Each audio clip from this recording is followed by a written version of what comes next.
television sets where we'll be all night. That's right. Again, the polls are closing right now, and we are waiting for those results to come in. Well, there are two major races that we're keeping an eye on, including that race for governor. Governor Newsom is term limited out, and these are the top candidates looking to succeed him. Only the top two will advance into the November election. And the other big race tonight, of course, L.A. mayor. Polls showing the race tightening over the last few weeks. Incumbent Mayor Karen Bass fighting to keep her job. Former reality TV star Spencer Pratt making a late surge. And L.A. City Council member Nithya Raman also doing the same in contention. If no candidate gets more than 50% of the vote tonight, the top two will advance to the November election. Well, as we wait for results to come in, we begin our team coverage tonight with CBS LA political reporter Tom Wade. He is live in Koreatown with the Bass campaign. Good evening, Tom. And good evening to you, Pat and Susie. The party is just getting started here at the Bass Watch Party, and I'm actually joined by a campaign strategist here on the campaign, Doug Herman. Thank you so much for joining us. Appreciate you. Come on in. How you feeling tonight? We're feeling good. We're confident, looking forward to victory tonight and moving forward to the general election and winning that too. So you were just showing me data guru Paul Mitchell's post about the results that came in the primary 2022. Talk to me about what you're expecting to see when those first results come in. Well, you know, we saw in 22 that Rick Caruso had a 2-point lead at the end of election night over Mayor Karen Bass, and that didn't hold up. There was an 8-point swing over time, and I think what you're going to see in this election is an exaggeration of that effect. It'll be larger, it'll be more Republican-oriented on the early end, and it's going to tilt more Democratic on the backside because folks were holding onto their ballots waiting to see who they should cast their vote for governor, and they swamped the ballot yesterday in particular and today with those returns, and so you're seeing a big surge of Democratic votes coming in late, and now, that's going to have an impact on the numbers. Obviously the mayor's in a tough battle, polling typically in the top, but not by much, in the high 20s. How did you make a closing message, do you think, that would help her get over the line? Well, the mayor talked about how these problems took decades of time to occur and pile up, and these numbers didn't just happen overnight. But what she's been able to do is, in particular on homelessness, turn around that curve for the first time in history. There's a 2-year downward trend, and that's what the mayor's been talking about, and that's what she wants to do more of. There's more work to do, without question, and that's what she looks forward to doing if elected mayor again. Thank you so much. Appreciate you, and good luck tonight. We'll see those results come in. Thanks, Tom. All right, thank you so much. All right, so there you have it. The mayor's folks seeming to have some cautious optimism, but we'll see what happens when those results start rolling in. Again, we are expecting, based on the data, that some of the early results could tilt Republican, and then we could see more Democratic votes coming in. But also Republicans were voting in higher percentages through most of this election cycle. Toward the end, we did see a surge of Democratic votes. So again, we'll just see how those results pan out. Reporting live here in Koreatown, I'm Tom Waite, CBS LA. All right, Tom, thank you so much. Well, Mayor Bass's closest competition from the Republican Party, former reality TV star Spencer Pratt. And CBS LA's Hunter Salvage is live outside his watch party. And Hunter, you're somewhere in West LA, right? Yes, that's exactly right. We were inside early on and were asked to leave for the private event, so we have joined a whole host of media here out on the sidewalk. But I can tell you this is feeling more like kind of a red carpet celebrity event than maybe a campaign rally watch party. Certainly a very different feel than what I've covered in past election days. But we got that moment that Spencer Pratt and his wife Heidi arrived here to this watch party at Don Antonio's on the west side of LA. We want to show you that video here as they pulled up in that Cadillac, got out of the car, and entered that party. Now, they didn't speak to the media. We're still waiting to hear if at any point tonight he is going to come outside and address the many people who have been standing here waiting to hear kind of what he's feeling and how he is going into what has been a very highly anticipated race. We know that he has spent the last few days really connecting with voters, hasn't done a lot of media, but we also know that his mom is here, his family is here. There's some other big names. Comedian Adam Carolla, his Hills co-star Brody Jenner, who got here just after him, as well as radio personality Billy Bush, just to name a few people. There's also a lot of local business owners here that I've spoken to supporting his bid. But we want to let you hear from his mom, Janet. She said she was feeling very nervous but optimistic, has full confidence in her son, and says that now is his time to lead the city forward. His vision is to see LA the way it was. I'm a fifth generation Californian, and he's fourth, and we know what it could be and what it should be, and I think he'll make some great changes. Important to note, both Janet and Spencer both lost their homes in the Palisades fire. That was really a springboard, Spencer says, to why he wanted to run in this election. He said he was waiting for somebody more experienced to throw their name in the hat, and when he realized that Mayor Bass was going to be running for re-election and nobody was going against her, that he had to be the one to step in and say that something needs to change. We also know that he has been very clear about whether or not he's going to rebuild in the Palisades. It will depend on the outcome of this election. Those polls right now are showing that it is essentially a toss-up between incumbent Mayor Karen Bass as well as Councilmember Nithya Raman. Spencer very confident, though, telling us all throughout this election that he thinks he's going to get enough votes to just end this right here and become mayor. Of course, those polls closing at 8 o'clock. We'll have to wait and see, Susie and Pat, how this all shakes out. But I can tell you it is more like a party here tonight outside of the Pratt campaign as we wait to see if he's going to come out and address the media. Reporting live in West LA, we'll send things back to you. All right, Hunter, thank you very much. Now, one of the other top polling candidates, as Hunter was talking about, City Council member Nithya Raman. That's right. Well, Nithya Raman jumped in the race in February. Yeah. Spencer jumped in January. That's right. CBS LA's Joy Benedict is live at her campaign headquarters, and you are in Little Tokyo, Joy? We are, I think this is technically the Arts District, but yes, we are very close to there. We are in downtown Los Angeles at a brewery here, Boomtown Brewery. Nithya Raman has just been speaking with the media very quickly, just giving us an update on exactly what's going on as she just arrived here. They're about to open to the public at about 8 o'clock today, so they're about to open the doors to the public as they're trying to get folks in here and really, just as she says, celebrate the campaign that she has had. A very quick campaign. You may recall that she registered to join this race on the last possible day, and since then it has been a grassroots effort to drum up support, and it seems to be working, with the last polls showing that she is literally neck and neck with Spencer Pratt and Mayor Bass. And so she is here to celebrate that, to celebrate the support that she's received from the community here and the push that she has made to try and be the next mayor of the city of Los Angeles. For those who are unfamiliar with Nithya Raman, she has been a council person in District 4,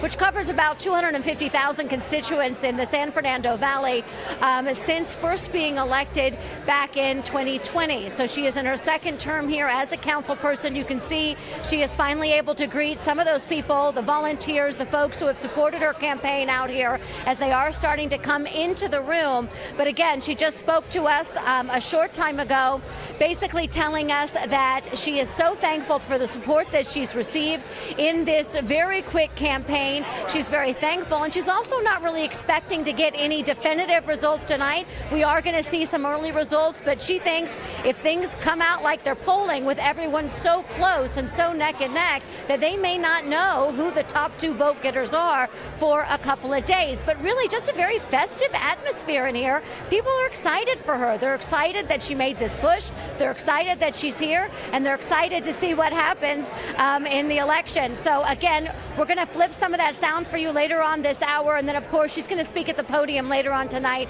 when she has everybody here in the room. But just a very festive and excited atmosphere over here at Boomtown Brewery in the Arts District. I'll send it back to you. Great. Thank you so much. And now to a breakdown of the races tonight. CBS News' Executive Director of Elections and Surveys, Anthony Salvanto, joining us now from the Decision Desk in New York. So, Anthony, thank you for joining us tonight, as late as it is back there in New York. Let's talk about the race for governor. Do you think that the Democrats will take the top two spots, or will a Republican make the general election because of how things have turned around since the campaign actually began in late April? and it doesn't matter how late it gets. I wouldn't miss this. This is exciting. Look, your timing is perfect. Your timing is perfect because you've come to me here at the data desk. This is the first set of votes that we have seen out of the race. Now, it's still way, way early, but we've just gotten the first set of votes in, and it does immediately look to shape up a little bit like we had expected out of the polls, right? You got Hilton, you got Becerra, you've got Steyer. Again, that's just a little bit, 6% by my estimate. I expect by the end of the evening, we're going to, well, maybe not by the end of the evening because it's going to take a long time to count the votes. When all the votes are counted, it'll be around 8.5 million. So that's what we're targeting for, to give you a sense of context there. Now, your question about how we break this down and what we expect. Well, it's top two finishers. The key here, I think, is going to be that it looked like Republicans returned a lot of their ballots earlier in the process. You look at the voter file, there were about over 3 million votes that were returned before today, a lot of them from Republicans.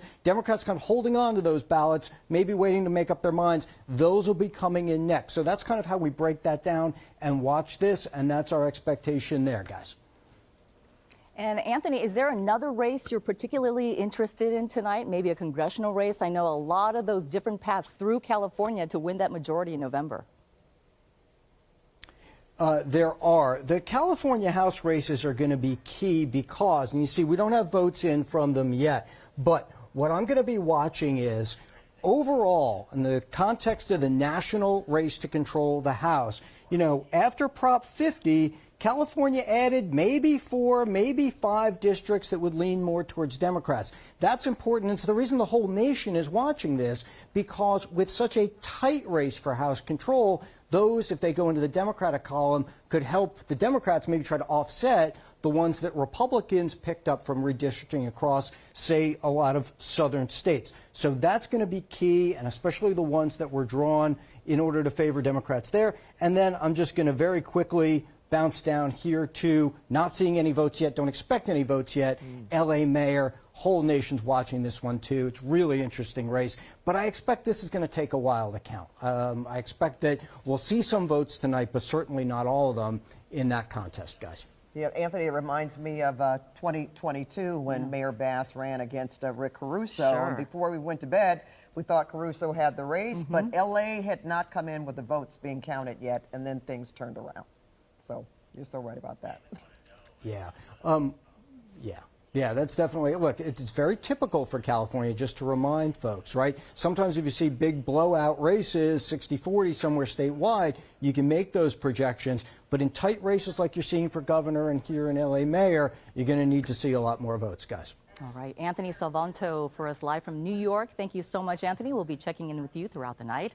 And our election night coverage just getting started tonight. That's right. Juan Fernandez and Rudabeh Shabazi join us now to tell us what's still ahead. That's right, Pat and Susie, we're taking a deep dive into some key races tonight. We'll have in-depth analysis from our political experts.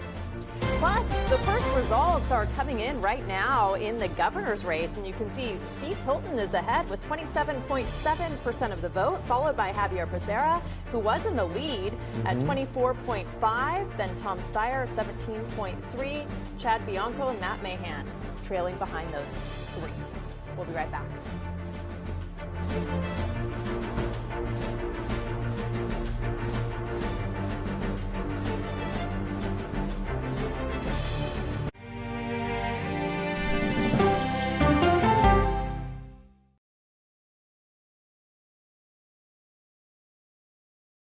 There's always something new under the sun on CBS Sunday morning. We don't want to accept that there's evil that walks amongst us, but it does. You know how when you meet somebody, you can't put your finger on it, but something's not right? You never know what anybody is capable of. I am a serial killer who's only killed once. Did you think when this goes public, this town's gonna be shocked? Absolutely. When you're dealing with a 30-year-old cold case, it seems like there's not a lot of hope. We knew there was a monster out there and we were going to find him and get him. Look at him just coming around the corner like that. We started tracking the area. When did this accident scene become a crime scene? Police! You called him a lying liar who lies about lying. Do you know why we're stopping you today? What makes you so sure that you stabbed your sister while you were sleepwalking?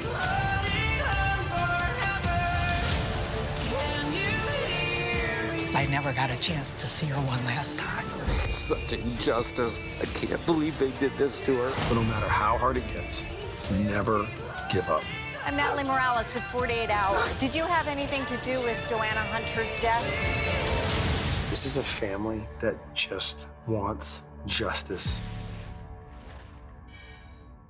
It's time for the CBS News original, 60 Minutes CBS Sunday. I don't really trust anyone. Those are the only people worth trusting.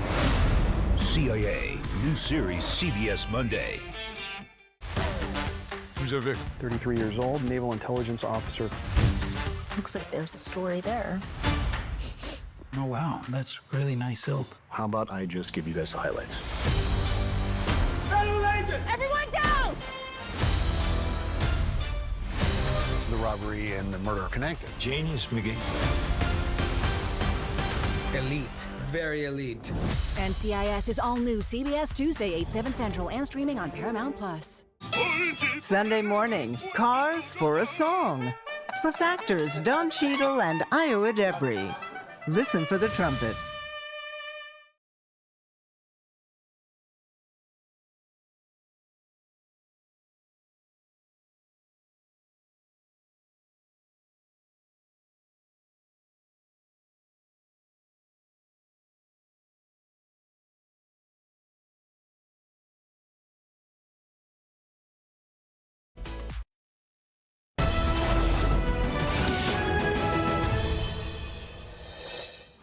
Welcome back. We have some special guests tonight to provide insight on these big races. Pomona College political science professor Sarah Sadwani and LA County Republican Party Chair Roxanne Hogue. Thank you both so much for being here tonight. Let's start with the governor's race. Let's take a look at the results we have so far. I know it's still early on in the night, but let's take a look. Steve Hilton in the lead with 27.6, followed by Javier Becerra, 25.6, and Tom Steyer, 17.7, followed then by Sheriff Chad Bianco at 13%, and Matt Mahan from the Bay Area with 5.4%. Roxanne, let's start with you. You happy so far? Well, this is a deli-thin slice of the vote. We're not even going to get the full denominator tonight. That'll be next week. But sure, I like the way it's starting. Stay hopeful, my friend, because things are going to change, no doubt. Yeah, it is so early to be talking about this, but it does give us kind of a picture, and it's been just so tight. We were expecting so many people to drop out, and they just didn't do it. No, they did not drop out. They stayed in, and I think that led to a lot of voter confusion. So we know amongst Democrats, a lot of folks were holding onto their ballots, not sure until today who they were going to vote for, or just in the last weekend. So it's not surprising that we are where we are. This is actually what the polling had been looking like, generally speaking, with Hilton out in the lead for the last couple of months until just this weekend when we saw Becerra really surge ahead. So I think we'll have a lot more to come and a lot of changes throughout the night. And Republicans typically hold on to their votes until today as well. So. We'll see. It's going to be interesting. I mean, what do you make of this? At one point, there were two Republicans. We thought there might be a face-off between two Republicans in California. I mean, it remains to be seen. A girl can dream. A girl can still dream. It would have been a very interesting outcome, and I think the right way politically, for me at least, that would have been a wonderful thing. And we'll see. You know, this has been a very meh election, especially on the Democrat side, that Californians have looked at their options and gone, oof. And we're seeing that reflected. Yeah, and it's interesting because, you know, we'll talk about this again in the mayor's race, but the mayor's and governor's races have kind of seemed like a referendum on Democrats who have been in power. Yeah, it's absolutely true, right? That the state is facing, I'm going to give you one here, Roxanne. The state faces real issues. And we can't escape the fact that Democrats have been in power. We are essentially a one-party state where only about a quarter of registered voters are Republicans. Democrats have to answer for the problems that the state faces. And sadly, we haven't seen candidates that are are really inspiring, even amongst Democrats. Republicans, though, inspiring so many people. You can't run a change election when you've been in charge. That's right. Okay, speaking of change, let's get to the mayoral race. That is huge. That's what everyone's talking about right now, obviously, in LA. We have the reality TV star, we have the incumbent mayor. And again, I'll ask you the same thing, Sarah, a referendum on the mayor's leadership, especially when it comes to the fires. Yeah, absolutely. And you're absolutely right. Spencer Pratt, having lost his home in the Palisades fires, has been able to really keep that issue front and center. It's often the case voters have a short-term memory. That wasn't the case here because Spencer Pratt was really able to push that message and name the problems that the city is facing. And Roxanne, we're taking a look at the candidates right now. Mayor Karen Bass, the incumbent, Nithya Raman, Spencer Pratt, Ray Chen Wong, and Adam Miller. Anything surprising you right now in this race?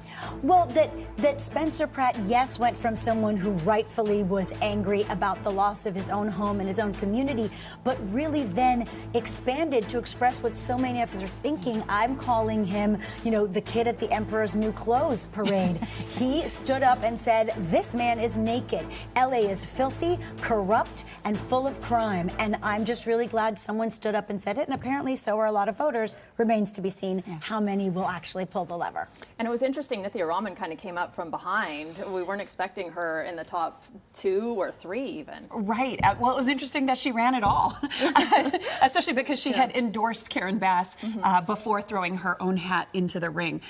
So that's definitely, a twist in this race right at the end. And of course, we saw that polling this past weekend in which she too was surging ahead. So, it's like rush hour on the 405. Everyone's inching forward, and yet no one has a clear lane at this point in time. Well, much more will be revealed. I want to get back to Juan. Sarah and Roxanne, thank you so much. We'll check back in with you shortly. Juan. All right, Ruta Bay, thank you so much. Numbers tricking in tonight. Take a look. Once again, we're looking at the governor's race. These numbers just coming into our newsroom once again, as Ruta Bay was showing us, Steve Hilton with 28.9% of the vote here. Javier Becerra with 25% of the vote. Tom Steyer, 18.2% rather of the vote. Chad Bianco with just over 11%, and Katie Porter with 5% of the vote.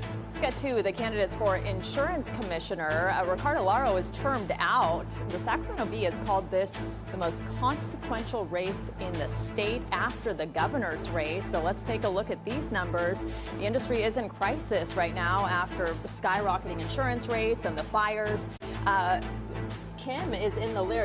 Jane Kim is in the lead with 22.4%, followed by Ben Allen with 18.5%, and Stacey Coruscant at 18.2%. Very close, the other two.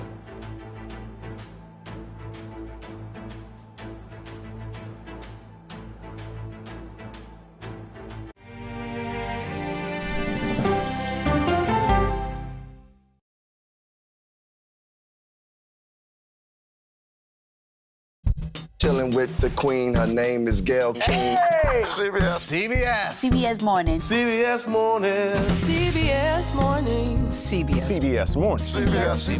CBS Morning. CBS Morning. CBS Mornings on CBS and where else? Paramount Plus. See you at 7. CBS Mornings. I want a mug. Yeah, good mug. Politics isn't a game. When do consumers actually get to touch and feel a difference in their lives? Politics is about policy. So you would encourage Democrats to work with Donald Trump on an issue like health care? I'm a voracious consumer of information, and I'm impatient. I don't like to be spun. Do you know if there are active terror cells in the United States right now? To be moderator of Face the Nation means bringing the most powerful stakeholders to the table to become better informed. I'm Major Garrett in Washington, inviting you to the Takeout. Politics, policy, people, and pop culture served up weeknights. What's on the menu? Plenty. The day's happenings with curiosity, informality, and humor. It's serious discussion, but we do not take ourselves too seriously. Who was a better speaker, Mike Johnson or you? Oh, come on. Join me on the Takeout. Streaming right here on CBS News 24/7. Money Watch is your no-nonsense guide to taking control of your finances. where I offer practical, real-world advice with no jargon and no judgment. I'm Jill Schlesinger. Listen to Money Watch wherever you get your podcasts. One thing is very clear. CBS Mornings is clearly fun. Watching Rocky with Rocky. Morning, good vibes. Gail came in singing for me today. CBS Mornings. Weekdays at 7. You there?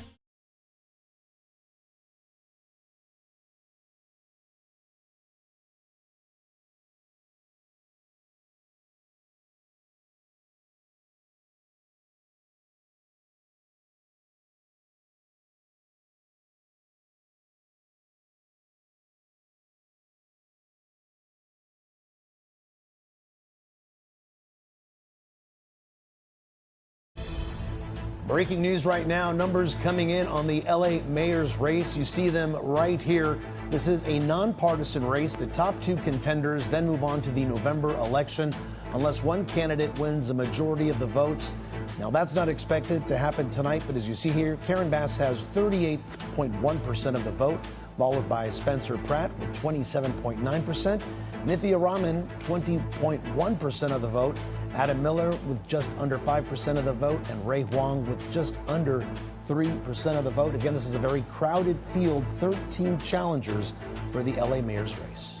Let's get to the governor's race now. The top two vote getters will advance to the November election, regardless of party. And you can see Javier Becerra is in the lead, followed closely, though, by Steve Hilton, a Republican and a Democrat. It's going to be pretty interesting. That changed just a moment ago, didn't it? All right, let's get a quick check now on our next weather with Danny in the Weather Center. Hi, Ruta Bay. Hi, Juan. It was a beautiful day to get out to the polls. Look at these temperatures. It doesn't get better than this. We saw 70s and 80s here in Southern California, 88 in San Bernardino. A little bit cooler than yesterday, and the June gloom continues. More gloomy mornings. The heat peaks Wednesday. Tomorrow is going to feel warmer, breezy for some of us, especially the Antelope Valley, and then some cooling over the weekend. But we have some super beautiful days to talk about. This high pressure system building in, it's going to lead to a hot day inland, mild at the coast. And the reason things are staying mild at the beaches, all because of this, the June gloom that's back, those clouds extending into downtown Los Angeles, our western valleys, they're going to clear quicker than they did today. You can see by 9, 10, 11 o'clock, we're already looking at some beautiful sunshine here in Southern California. Tomorrow's going to be a nice day, and we are going to feel the heat inland. We're going to start off your day with temperatures like this, 50s out there, 57 in downtown LA, 57 in San Bernardino. We'll drop down to 58 in Santa Clarita, 50s for our beaches, and Santa Ana may start cloudy, but we do not stay cloudy long. Tomorrow's going to be one of those days that these clouds, we say move it or lose it, and we get the sunshine pretty quickly, with highs making their way into the 70s. It's beautiful out there, but look at the Inland Empire. We're hitting 95 degrees in San Bernardino, so we are talking temperatures soaring, cranking up the heat, running about 5 to 10 degrees above average. The triple digits potentially in Victorville, and then mid to upper 90s in the high desert. Santa Clarita 93. We've got 80s in the San Fernando Valley, 79 in downtown LA, and then we're talking 70s for our beach communities. So you're going to notice it's one of those days where we see this crazy big difference between our beaches and our inland friends, our inland communities, anywhere from 20 to 25 degrees, a difference right there. So take a look at the next 7 days. We've got 80s Thursday, Friday, a little bit cooler, and then you can see going into this upcoming weekend, Saturday and Sunday, even cooler. We're talking temperatures in the mid 70s, a deeper marine layer going into the weekend, and it's all because of a low pressure system that's getting closer to us. This guy's not going to bring us any rain, but he is going to bring us the gloomy mornings and also the cooler temperatures. Here's a look at the valleys. 90 Wednesday, 89 going into our Thursday. We've got upper 70s for the weekend. So it's going to feel about 10 degrees cooler once we get to our Saturday and Sunday. And Inland Empire, we've got 80s into the weekend. Thank you, Danny. Voters decide who should run the state of California and the city of LA. We have a team of reporters working through the night to bring you the very latest. And here now, the very latest on the mayor's numbers. Here, this just coming into our newsroom right now. Karen Bass with 38.1% of the vote. Spencer Pratt with 27.9% of the vote.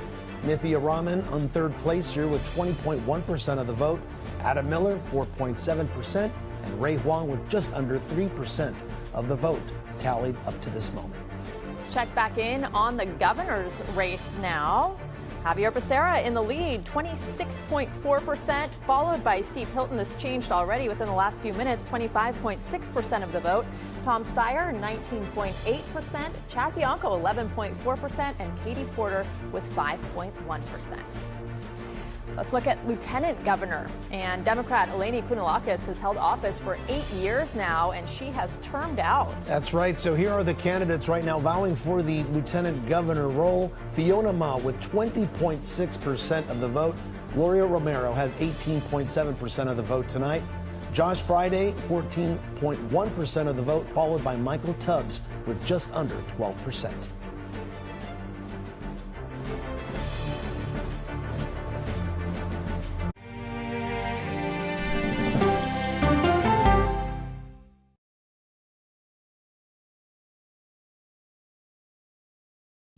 Chilling with the queen, her name is Gail King. Hey! CBS Mornings. CBS Morning. CBS Mornings. CBS Morning. CBS Morning. CBS Mornings. CBS Mornings. CBS Mornings on CBS and where else? Paramount. See you at 7. CBS Mornings. I want a mug. Yeah, good mug. Politics isn't a game. When do consumers actually get to touch and feel a difference in their lives? Politics is about policy. So you would encourage Democrats to work with Donald Trump on an issue like health care.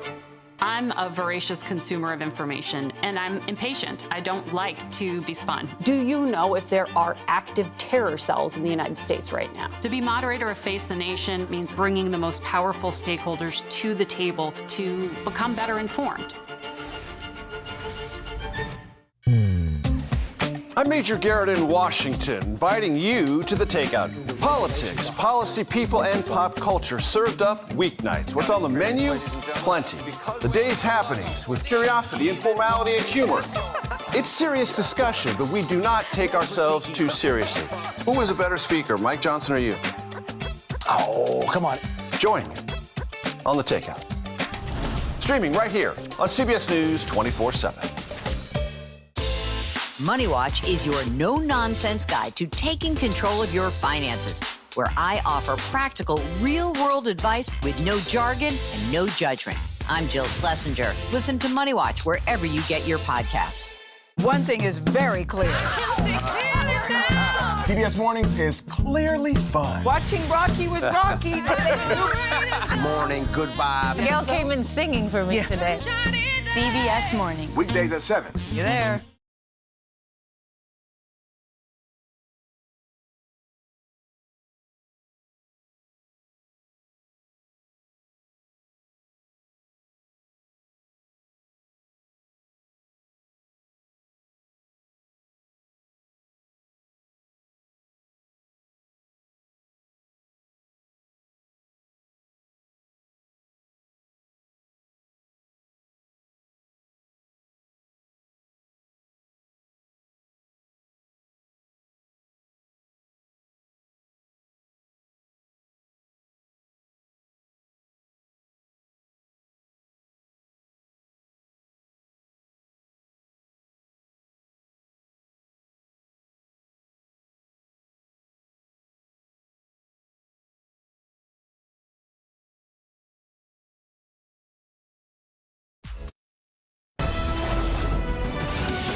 Who is advancing to November? More results are coming in the race for California governor. So let's take a look. All right, we see who is in the lead right now. Javier Becerra with 26.4% of the vote. Close behind, Steve Hilton with 25.6%. That's right. Tom Steyer right now with 19.8%. And Chad Bianco, Riverside County Sheriff, with 11.4%. And you know what's interesting, Susie? The last time we looked at this map or this column, we had Matt Mahan. But right now, Katie Porter is rounding out that top 5 with 5.1% of the vote. And CBS LA's Lori Paris continues our team coverage with the Javier Becerra campaign. She's in downtown LA. Lori. Real sense of optimism here at the Becerra watch party. Surrogates and supporters have really started filling in this beautiful spot here in downtown Los Angeles. In fact, we've already heard champagne bottles popping. That's how optimistic they are. No doubt many of them are going to be reflecting on what a ride this has been just over the past 2 months as the candidates surged from single-digit polling to the front runner. Clearly, the departure of disgraced former Congressman Eric Swalwell made room for that to happen, but some analysts and certainly supporters here would argue it was more than that Becerra was quietly but consistently making a move and appealing to voters looking for experience and no drama. He knows what he's going to do. He has a plan. He's not, crazy. He ensures that all of his policies make sense and that there is rationale and budget and balance and legal to back it up. Now, in recent weeks, he has had to weather aggressive attacks from the other top contenders, but as the polls come to a close, or actually have already closed, they are certainly expecting a victory here tonight, and they are ready for it. We're live in downtown Los Angeles. I'm Lori Perez. Back to you. All right, Lori Perez, live tonight. Thank you very much. All right, let's go now to our Jeff Nguyen, who's with the Steve Hilton campaign party. Jeff, what do you have for us? Well, Susie, there has been a mix of emotion here because people here have been seeing the same numbers that you had just shown on home screens with the latest numbers in terms of the preliminary numbers. So very tight and narrow race right now. But I will tell you, about an hour ago, Steve Hilton did step out here to make his final push to voters before the cameras in the last hour of voting, and he says that he is running as if he is in third place. The former Fox News commentator says that affordability is at the center of his campaign. His top 3 priorities: no state income tax on earnings under $100,000, cutting power bills in half, and bringing gas prices down to $3 a gallon by asking the state legislature to suspend the gas tax. On homelessness, he's calling for the removal of encampments and requiring drug and alcohol treatment and mental health services as a condition for shelter. Earlier this evening, he spoke to reporters about California's primary format. He's criticizing the rule that if no one gets more than 50% of the vote, the top 2 vote getters move on to a runoff in November. This past weekend, a poll had him in third place behind Democrats Javier Becerra and Tom Steyer. So right now we are waiting here to find out what the latest returns are, and people are cautiously optimistic here. Reporting live in Huntington Beach, Jeff Nguyen, CBS LA. All right, Jeff, thank you very much. It's interesting on that last column that we saw. Chad Bianco wasn't there. Not that he can't be as of yet, but as of this evening, we didn't see Chad Bianco. That's right. We saw Hilton and Javier Becerra switch tonight. And Matt Mahan and Katie Porter. Exactly. So a lot of different things happening tonight. Our team coverage continuing now with Nicole Comstock out in East Vale. And Nicole is tracking Chad Bianco tonight, as we were just talking about. He is the other Republican running for governor. So Nicole, he just talked to supporters a few minutes ago, right? Yeah, that's right. And Sheriff Chad Bianco got a little emotional with his crowd here at his watch party in Eastvale, saying that he sacrificed so much time with his family in an effort to become governor. And he knows that he did everything he could to try and make the California dream attainable again. He says he still believes Californians are ready for a fundamental change.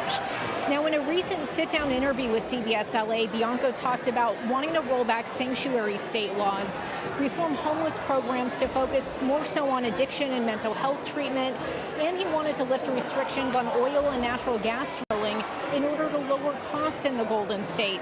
Now, he also made headlines earlier this year for seizing 650,000 ballots from a 2025 special election on redistricting, saying he was investigating alleged fraud. Here's Bianco from the podium just a few minutes ago.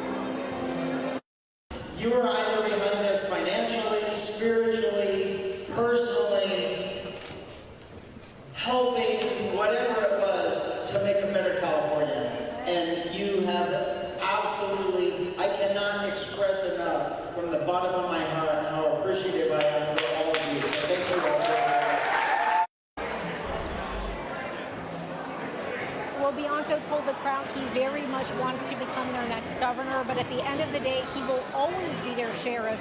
He says he will continue fighting for change in California and making sure that Sacramento hates him and the people love him. Reporting live in Eastvale, Nicole Comstock, CBS LA.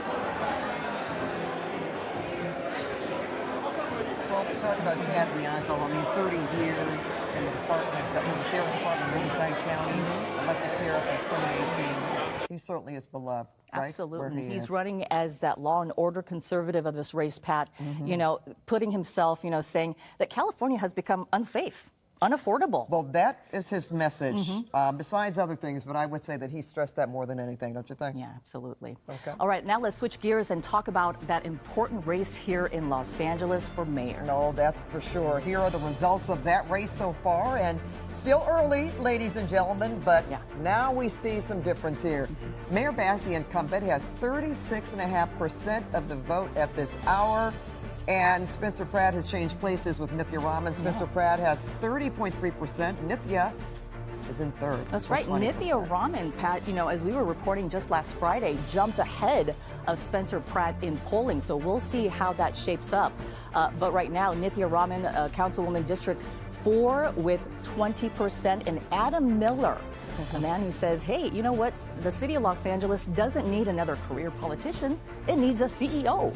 We didn't hear too much about Adam Miller. He also is the head of a couple of nonprofits, one dealing with homelessness and reportedly doing very well. Yeah, absolutely. Then Ray Chen Huang, who is a pastor and a housing advocate.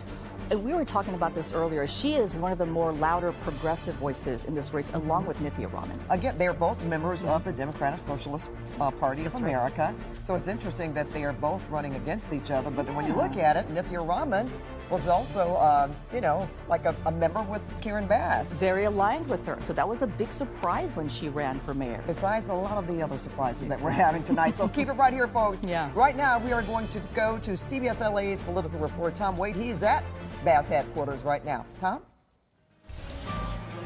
And good evening to you, Pat. Yeah, it's a very upbeat atmosphere here at the watch party for Karen Bass.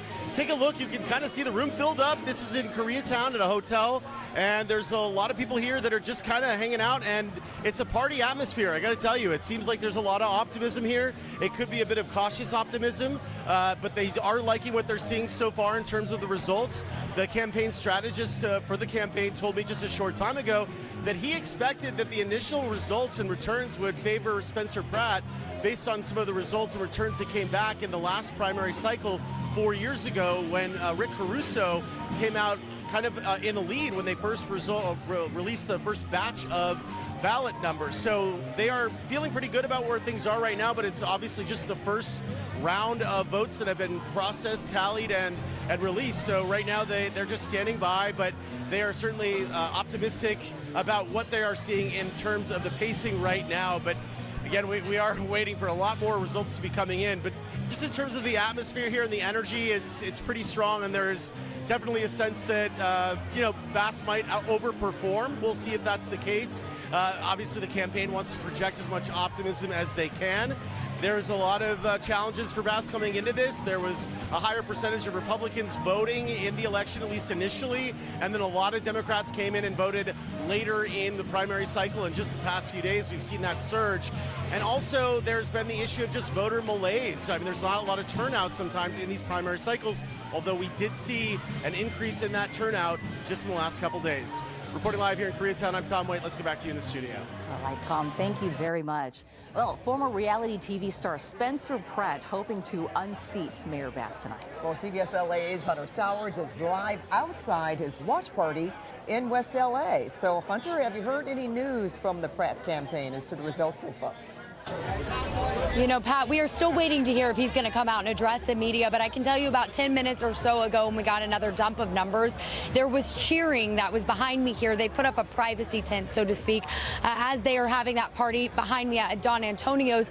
I got a peek in, though, as somebody was walking through those curtains, and I could tell that everybody was crowded around a big screen where they can see the election results up, of course, and a lot of people had their phones out taking photos, I'm sure uploading it to social media, because we know know this has really been a social media fueled campaign. Spencer Pratt making a splash onto the scene. A lot of people not knowing him except for his experience as a reality star, and he has really leaned in to that social media presence. Take a look. This is when he arrived here at the watch party earlier this evening with his wife Heidi. Of course, we know they met and were on the hit show from the early 2000s, The Hills. He had a number of big media stars here. Of course, we know that this has felt more like one of those Hollywood red carpets than maybe an election. But comedian Adam Carolla was here. We also had Brody Jenner, who co-starred with him on The Hills, along with Billy Bush, TV personality. So again, a lot of big names. They've had a lot of big names come out and support him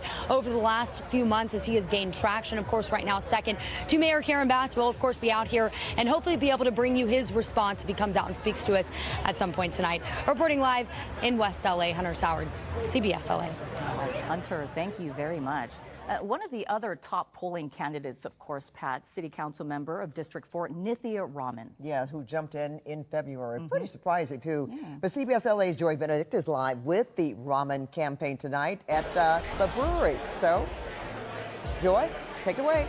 That's right, guys. We are at Boomtown Brewery. We are in the Arts District, very close to downtown LA, and this is where the party is. I mean, take a look at this crowd.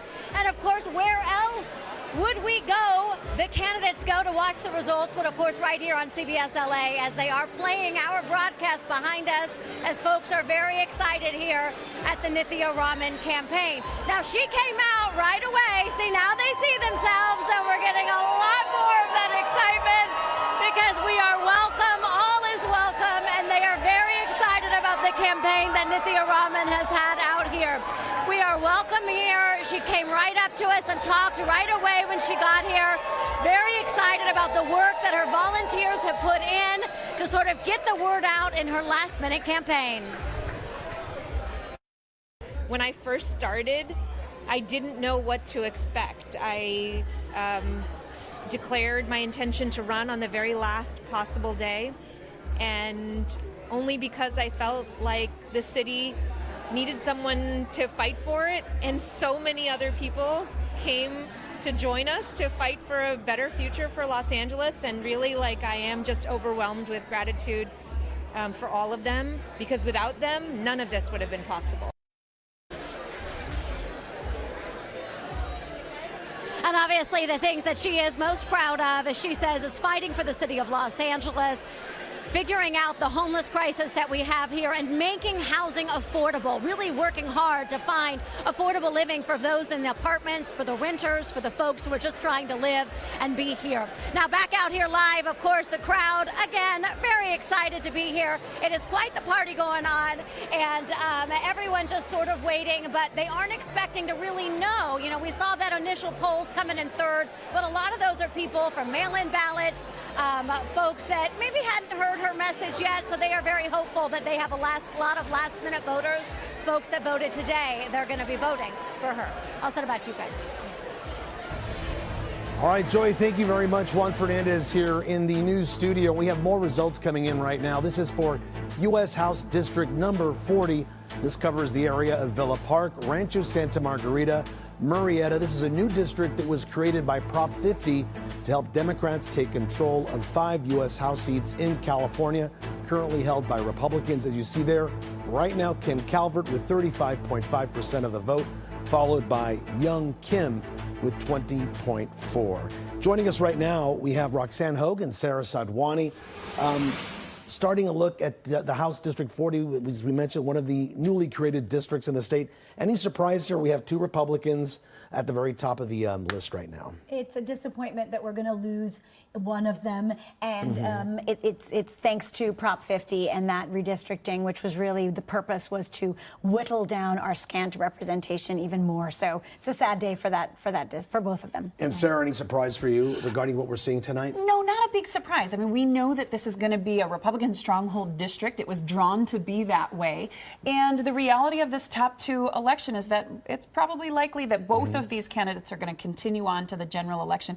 I can only imagine it's going to be a bruising campaign for both of them from here till November. Yeah, and tell me a little bit about what about the challenges facing Democrats in this district now? We have two top Republicans that are going to be basically taking the seat here.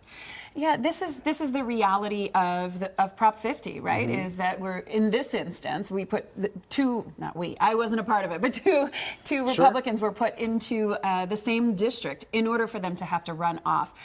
So the Democrats in that region simply won't be able to have the kind of representation that they were looking for. That's notable because Ken Calvert's former district actually was a really tough race for him to win and to hold on to. He had a real challenge in a very competitive district.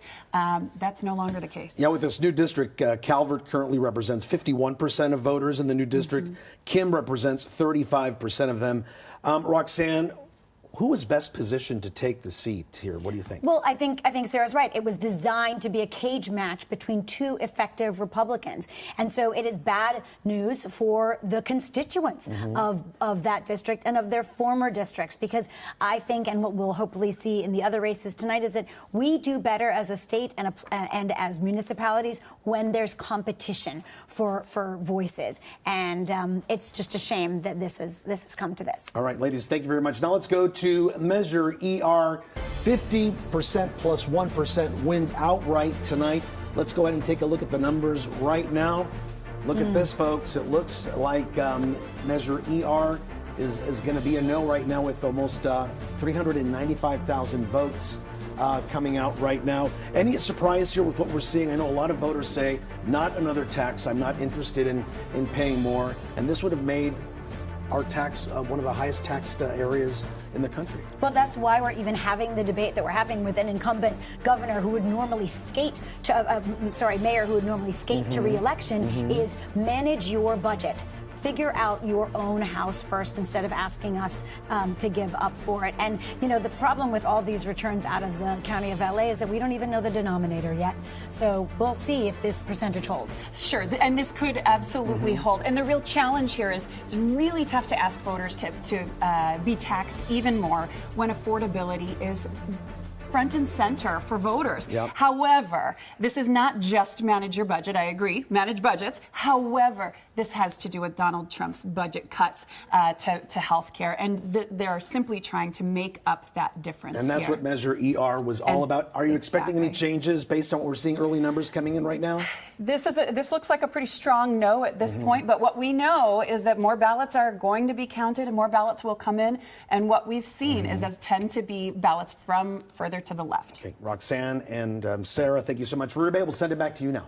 Thank you all. Voters making their choice known at the ballot box tonight. Let's take a look at the sheriff's race. This is a nonpartisan race. 50% plus one wins outright. Sheriff Luna is running for re-election, as well as former Sheriff Alex Villanueva trying for a comeback here. That's right. Taking a look at the numbers right now, Rutabaga, Robert Luna with 46.8% of the vote, followed by Alex Villanueva with 23.5% of the vote. Eric Strong, just under 11% of the vote right now. Carla Carranza, 5.6%. And Oscar Antonio Martinez with 4.4% of the vote right now, with 48% of the votes in. Let's take a look at the U.S. House 48th top candidates. This is Palm Springs, Temecula, and much of eastern San Diego County. This is what we just talked about. Prop 50 redrew this district to favor Democrats. Darrell Issa resigned rather than battle for re-election. Here are the numbers. Jim Desmond, 36.1%. Marnie Von Wilpert, 20%. Kevin O'Neill with 10.6%. And Brandon Riker, 10.2%. And let's check back in on the all-important governor's race. Everyone watching that one. Steve Hilton with 26.5%, followed by Javier Becerra with 25.9%. It's been close between these two all night. Tom Steyer with 19.7% and Chad Bianco with 11.2%. Katie Porter trailing with 5.1%. Let's take a look at the LA mayor's race. The top candidates right here. The top two move on to the November election. Right now, still holding with Karen Bass at 36.5%, followed by Spencer Pratt at 30.1%. Nithya Raman in third place with 20.2%, Adam Miller with 4.4%, and Ray Huang with 2.8%. We'll be right back.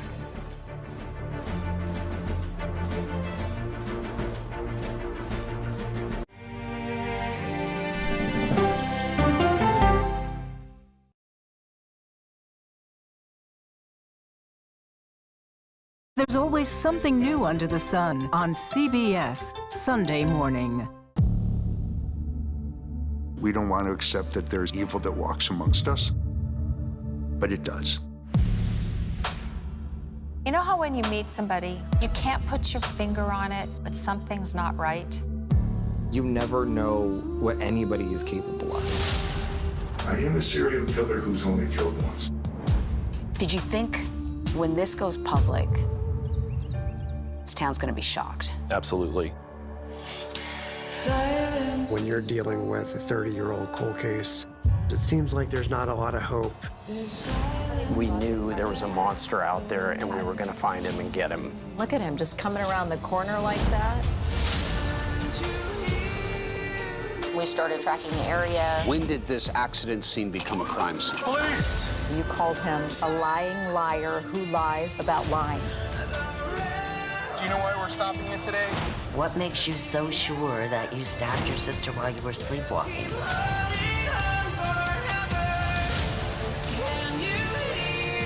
I never got a chance to see her one last time. Such injustice. I can't believe they did this to her. But no matter how hard it gets, never give up.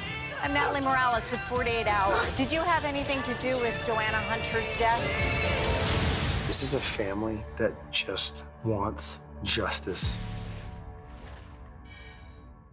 It's time for the CBS News Original, 60 Minutes CBS Sunday. I don't really trust anyone. Those are the only people worth trusting. CIA, new series CBS Monday. Who's that Vic? 33 years old, naval intelligence officer. Looks like there's a story there. Oh, wow, that's really nice silk. How about I just give you guys the highlights? Federal agents! Everyone down! The robbery and the murder are connected. Genius, McGee. Elite. Very elite. NCIS is all new CBS Tuesday, 8/7 Central, and streaming on Paramount+. Sunday morning, Cars for a Song. Plus actors Don Cheadle and Iowa Debris. Listen for the trumpet.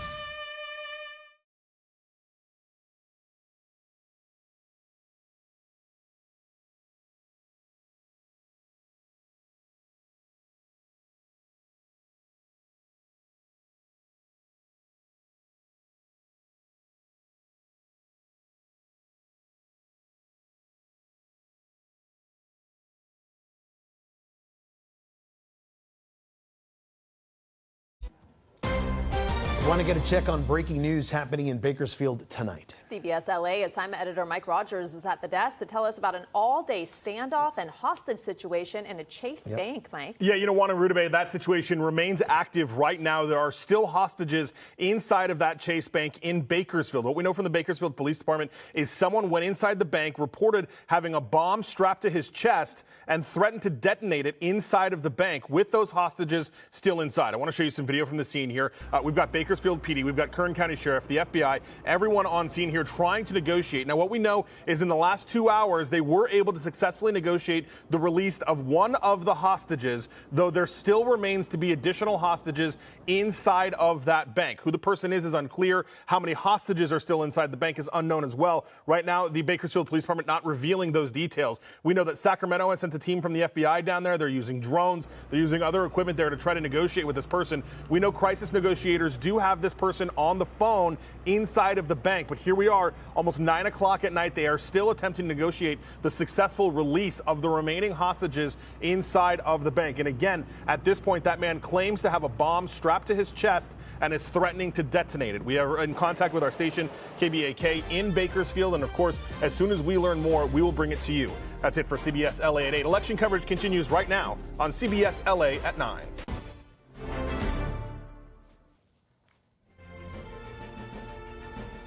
Welcome to primary night on CBS LA at 9 o'clock.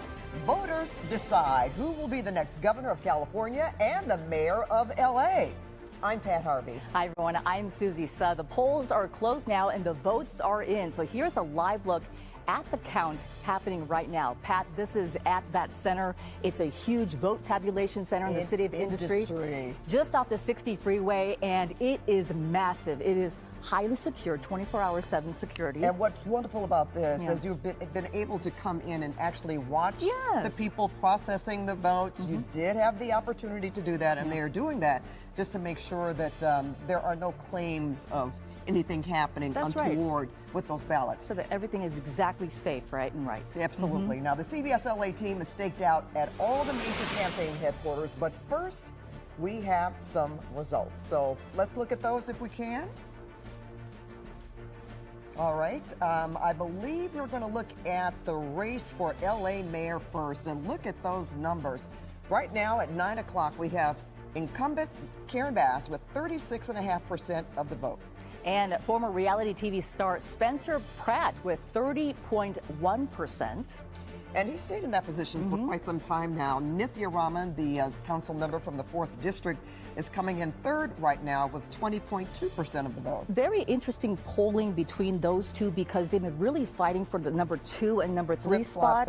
Even tying for second in recent days, Pat. You know, we were reporting just last Friday that Nithya Raman is really creating some competition for Spencer Pratt. And that's still, you know, the night is still young, obviously. We're looking at votes that have come in, vote by mail, and of course, early voting, people that came to the voting centers.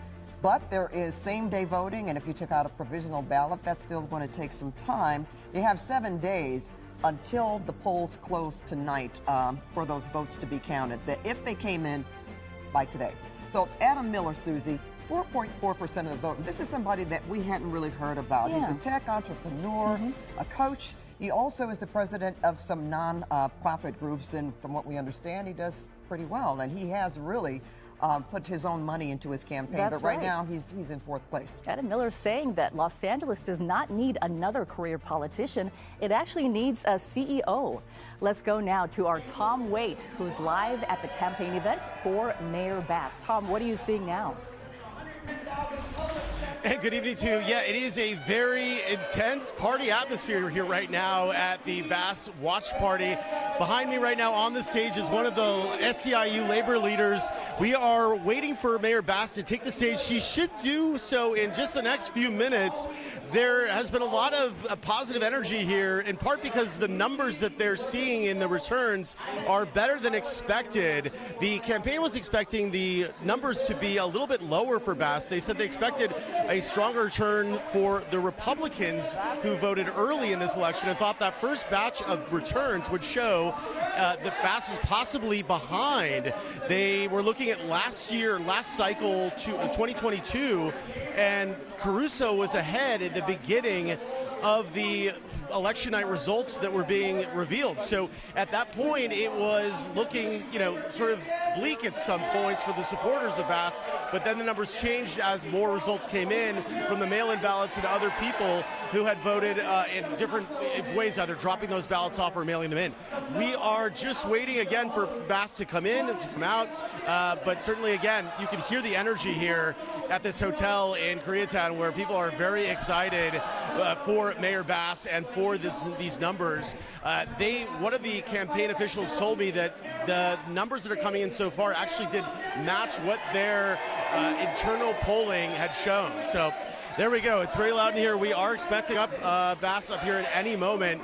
So at this point, I'm going to send it back to you, but we'll come back the moment she does come out here. But again, the campaign. I'm sorry, go ahead from the booth. Okay, let's go to Hunter Sowers at Spencer Pratt's campaign headquarters at the watch party there. Hunter.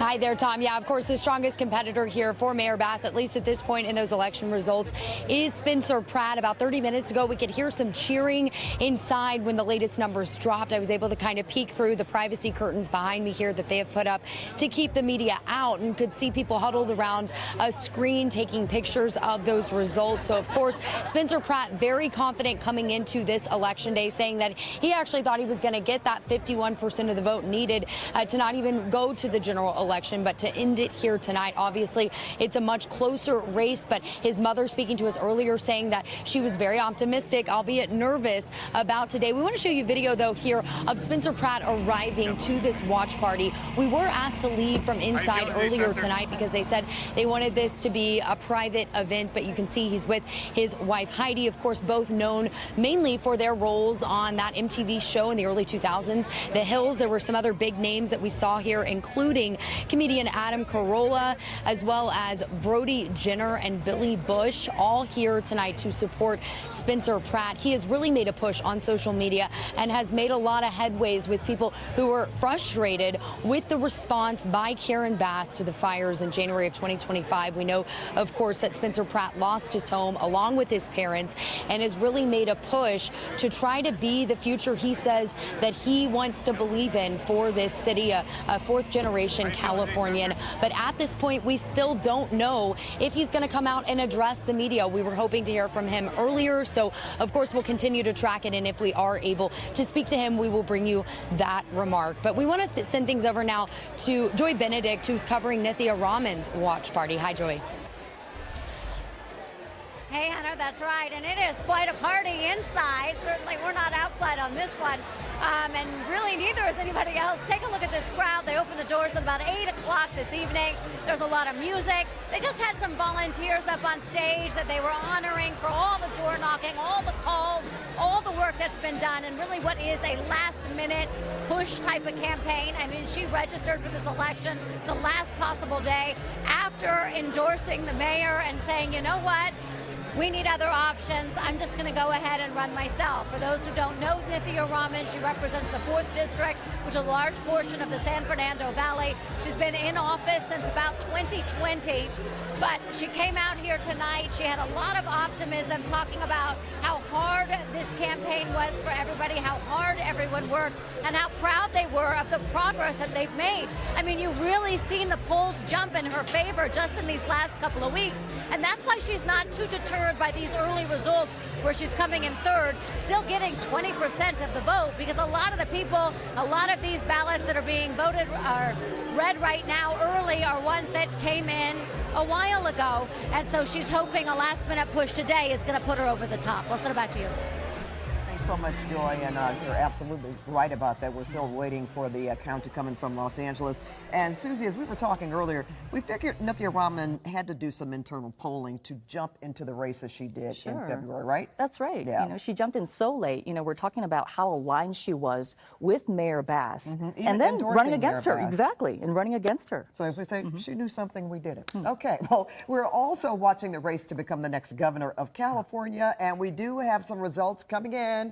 Okay, there we go. We're looking at another change. Steve Hilton, the Fox News host, or I should say former Fox News host, and a candidate who was endorsed by President Trump. He is now in the lead at 26.7%. And Javier Becerra, who has been polling in the lead, perhaps one of the biggest storylines of this election season, the fact that Pat, I mean, just 2 months ago, he was polling in the single digits, then suddenly fast forward 2 months, and here we are, you know, top of the polling, and tonight with 25.9% of the vote. I'd like to call Javier Becerra the comeback kid, like they did Bill Clinton in 1992 when he came in second in the primary in New Hampshire. He wasn't expected to, but he did, and they called him the comeback kid. So we're going to do that for Javier Becerra right now.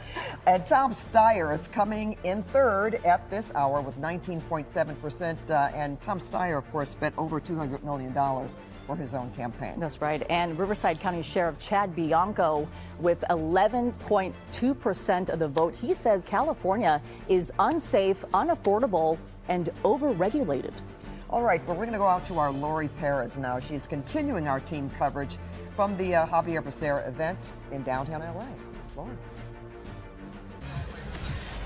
Yeah, and this crowd, I think, would be very happy to call Javier Becerra the comeback kid. A real sense of optimism here tonight, despite the result numbers coming in and showing how close this race is already tonight. This crowd is ready to erupt. As you said, just 2 months ago, Becerra was polling in single digits and really surged to become the front runner. A lot of people here are going to be reflecting on what a wild ride it has been. I mean, clearly the departure of disgraced former Congressman Eric Swalwell helped make that happen by making some space available, but many people here would argue that it's much more than that, that Javier Becerra was quietly and consistently kind of making a move, showing his experience, revealing his commitment to California, and that voters here responded to it. We've spoken to people here, supporters who say, that's what really attracted them to him, is that quiet sense of stability and dedication, no drama, with everything that is going on, not only in the state but in the world. They think that voters are really gravitating towards that.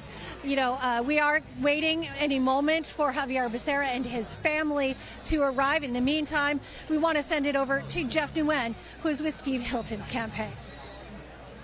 Hey, how are you?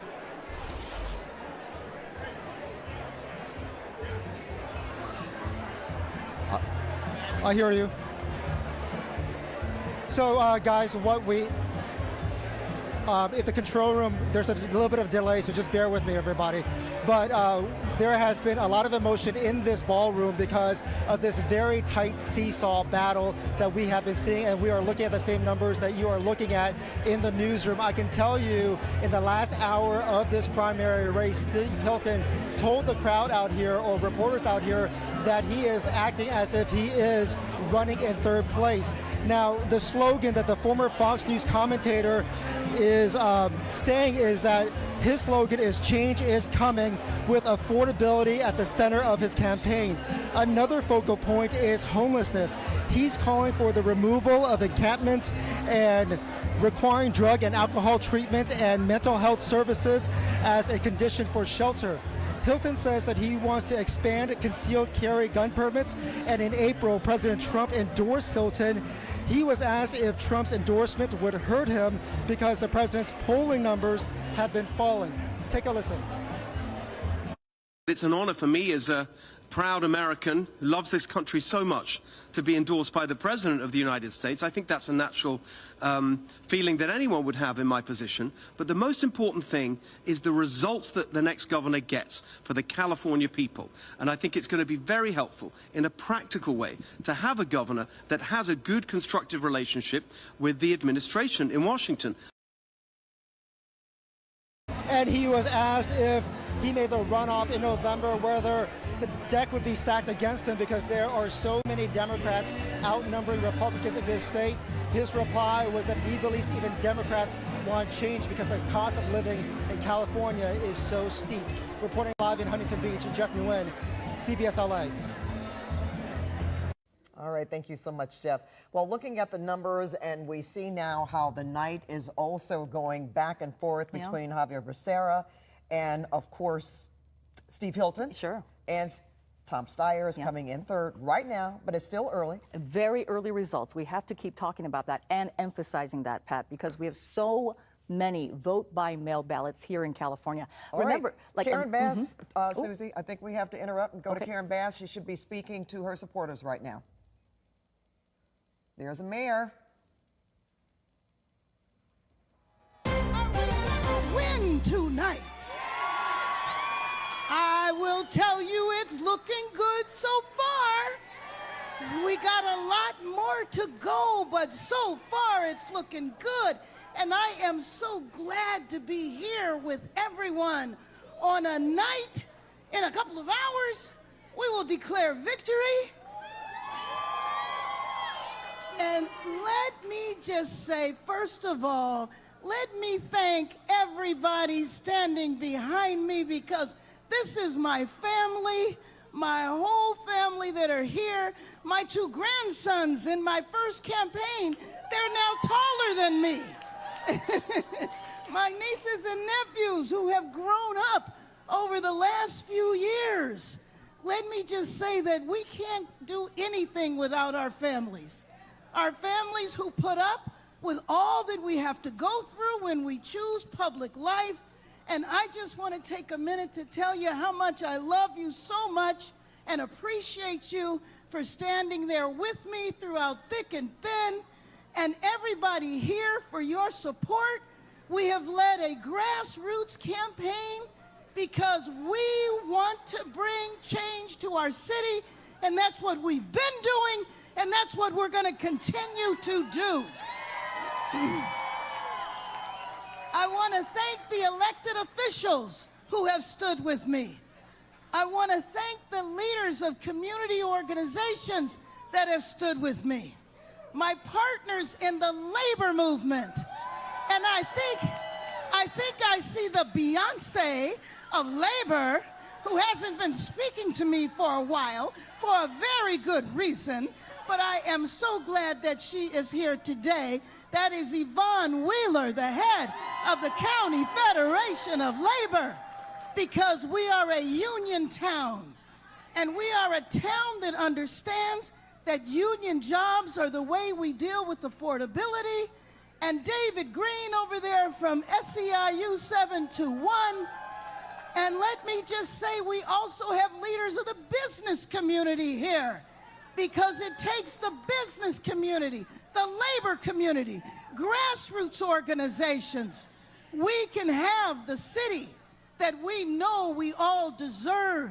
Los Angeles is where I was born and raised.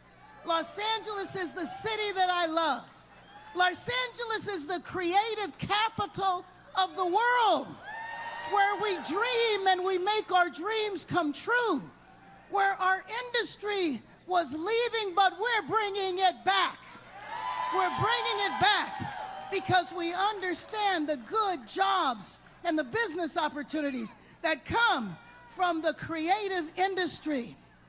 We're going to build a city where parents and kids do not have to navigate tents, because in the nation's second largest city, there should never be anybody that is sleeping on our streets.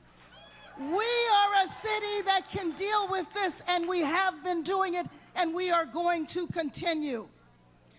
We are a city where things have been not affordable over these last few years, but we're going to continue building the housing that we know we are needed in this city.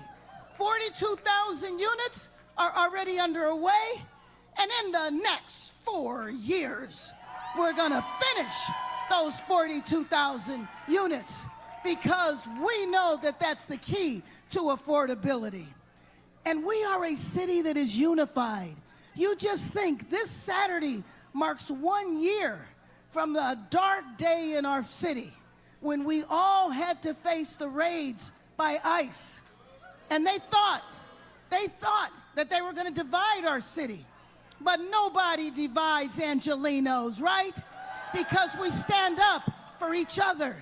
Because I don't care where you're from, when you got here, or why you're here. You are an Angeleno, and we are going to fight for you, and we are going to protect you. We want a city where you can go out and walk at night because the street lights are on. And we got 60,000 of those street lights that are being turned on right now, and sidewalks that are going to be fixed, because we're going to fix our infrastructure. Over these last 3.5 years, working with my partners on the city council, and I see several of them here. I think I saw Monica Rodriguez and Isabel Gerardo, our council president, everybody here. We are going to work together to make sure that this city thrives, that we have business opportunities, that we have work opportunities, and when the world comes in 10 short days, the world will be here for the World Cup, and we're going to show them the magic of Los Angeles. Over these last 3.5 years, we have laid a foundation, and we're going to build on that foundation, because we know what a city we have and what a city we can be. And let me just say that tomorrow begins the second half of this journey.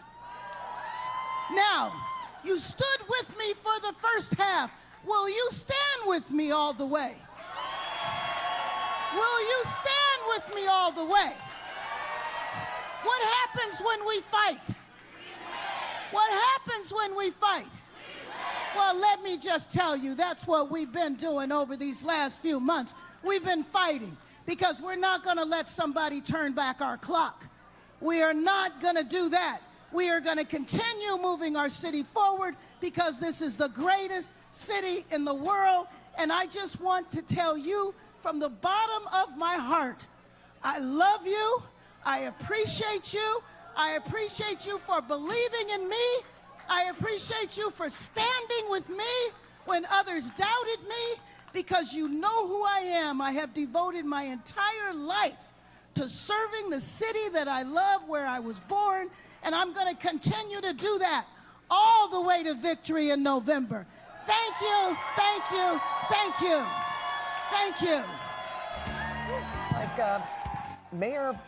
Mayor Bass is already sounding like she is going to advance to like the a November victory election. speech, yeah. And I just want to say this, Susie, as enthusiastic as she sounds, this is a woman who is just, she came off a 12-year run in Congress to run for mayor of Los Angeles, and when she won in 2022, she was the first woman of color to be mayor of Los Angeles. And her life before that, she was in the Assembly, a speaker in 2010. Yeah, the most powerful voice in Sacramento. Yes, and starting here as a community organizer in the 1990s. So that is some of the fighting spirit that I think most people have been used to seeing Karen Bass having. And this, I guess that's what it takes to really, put the win underneath your wings. Yeah, it was a late endorsement, but Governor Newsom giving her that endorsement just last week. That's right. Karen Bass, of course, has been polling on top, but with a lot of undecided voters still, Pat. And even you could tell if you've seen her in the last few weeks, she wasn't quite certain,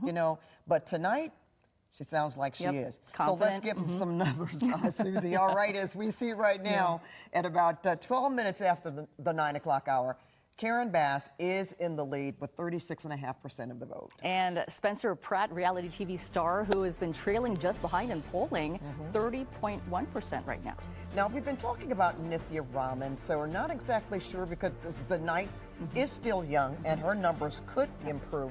But right now, she has 20.2% of the vote. And I know we're covering it right now, but Adam Miller, tech CEO, he is right now with 4% of the vote, saying that LA does not need another career politician, Pat.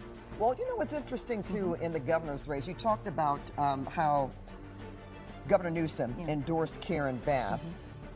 He has not endorsed a candidate in the governor's race, and quite frankly, neither of the parties, the state Democratic Party or the state Republican Party, they did not endorse a candidate because they didn't meet 60% of the threshold when they had their convention. That's right. So we'll see what happens after tonight, and as we're looking at the numbers there, Steve Hilton has 26.7% of the vote. All right, let's go to our CBS LA studios now. Rudube Shabazi with this update. Rudube? Thank you both. Well, I'm back with analysis with Pomona College political science professor Sarah Sadwani and LA County Republican Chair Roxanne Hogue. Welcome back to both of you. Always love your insight. I want to talk about some other races now. LA Supervisor District 1. This is the seat that was held by Hilda Solis. She is running from Congress, vacating the seat. I think we have some numbers in from that one. We're getting some numbers now. Let's see, here they are. So Maria Elena Durazo with 62.1% of the vote, and that's all we really have to talk about, isn't it? Because 50% plus one takes it. But this, again, is not every vote that was cast, right? So, but that lead looks like it's going to hold pretty I don't well. think that's changing too much. Yeah. And quite frankly... Ladies, I'm so sorry I have to interrupt. We're going to toss to Nithya Raman right now because she is speaking. Let's get to her. To be here with all of you. I'm here because I love Los Angeles with all of my heart. This is the most hopeful, the most resilient, the most complicated, the most creative, the most beautiful city in the entire world. It is a city where people come to invent themselves and to reinvent themselves, where they find the safety to be who they really are. A city built by dreamers and immigrants and artists and workers from every corner of this beautiful world. A few months ago, this campaign was a long shot. No one knew who I was. I was the last to enter this race. We had no institutional backing. But what we did have was a vision for Los Angeles. That this city should be affordable enough to still be a place of real opportunity, where families are not pushed out, where artists can afford to stay and make their art, a place where working people can build a future. That is the vision that we have for Los Angeles.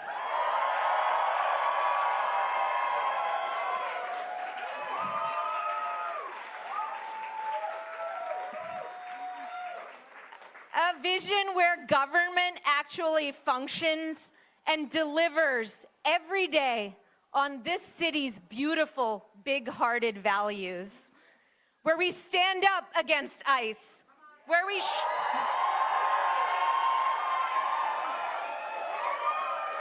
show up for our gay and trans siblings.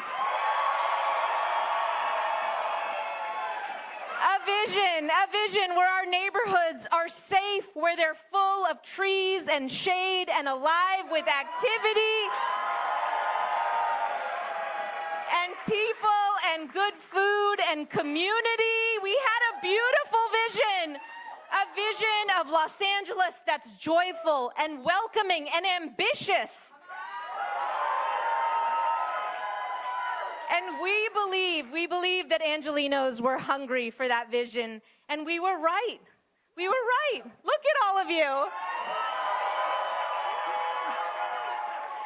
But here's the reality. That vision threatens some very powerful forces. It does. And they came at us with everything that they had. The corporate landlords, the city hall insiders, the corporations who have spent years making sure City Hall worked for them and not for the people. These powerful interests spent millions of dollars against this little campaign. Spent millions trying to preserve this city's broken and unjust status quo. And we said no.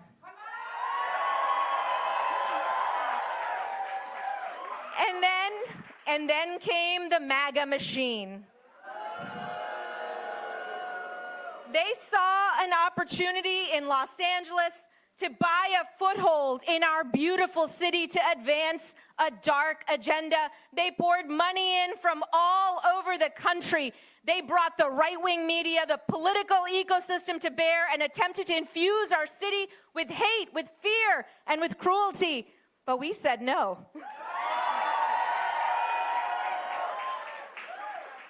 Not with billionaires or powerful corporations, not with fear and with divisiveness, but with something far more powerful.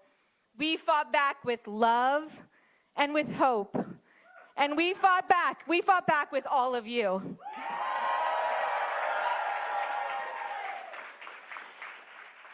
Thousands of you donated whatever you could and helped us unlock the largest matching funds haul for a primary in LA history. You helped us shape plans and policies for what we can actually build in LA together. And then you knocked on doors in every corner of the city and told voters about those plans.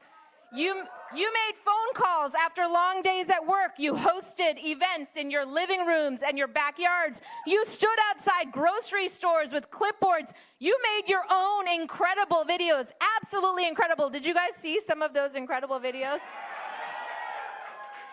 You talked to your friends, your families, your coworkers. You found 100 different ways to help this little campaign grow and to bring more people. All right, we've been listening to Nithya Raman address her supporters there. We want to get another check on the governor's race as those numbers continue to roll in.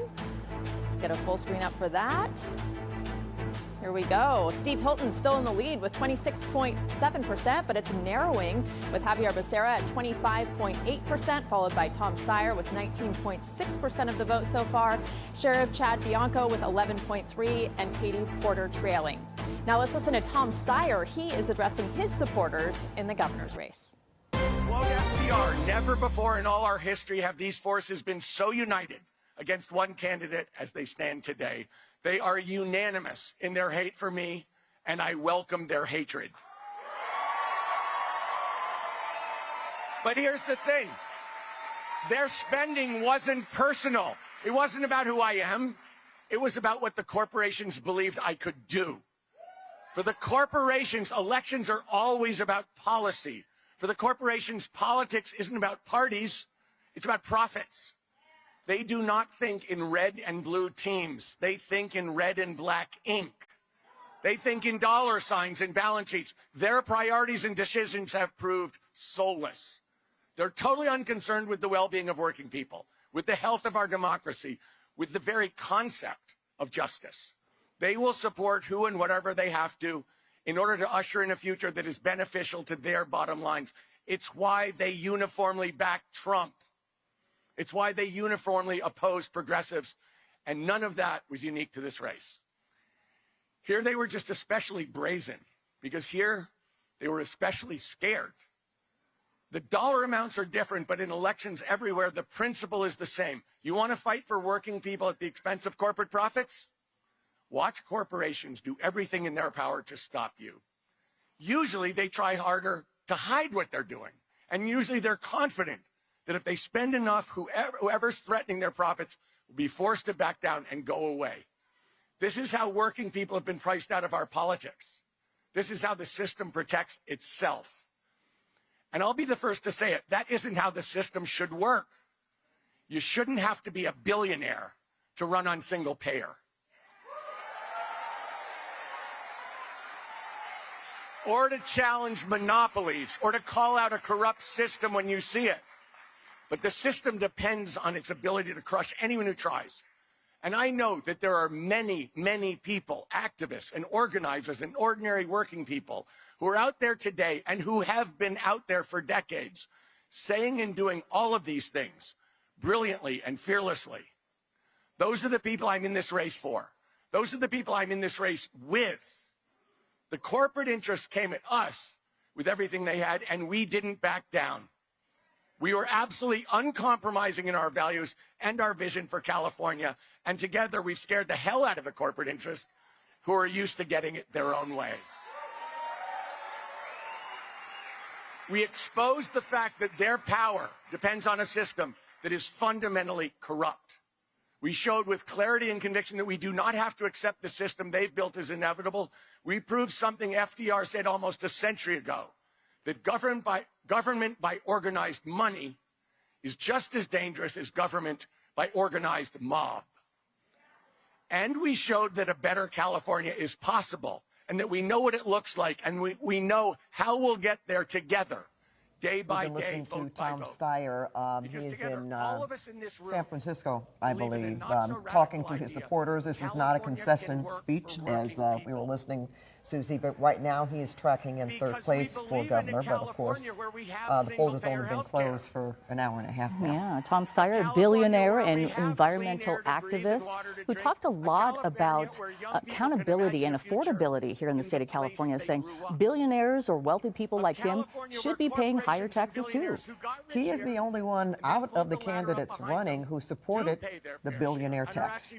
And he had also called for a special election. He said if he would win, he would call for a special election to close the corporate loophole in taxes. So this is the kind of position that he has been taking and that he wants other people to look at and hear.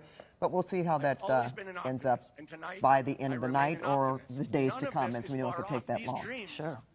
And another race that's been really close just in the polling in recent days.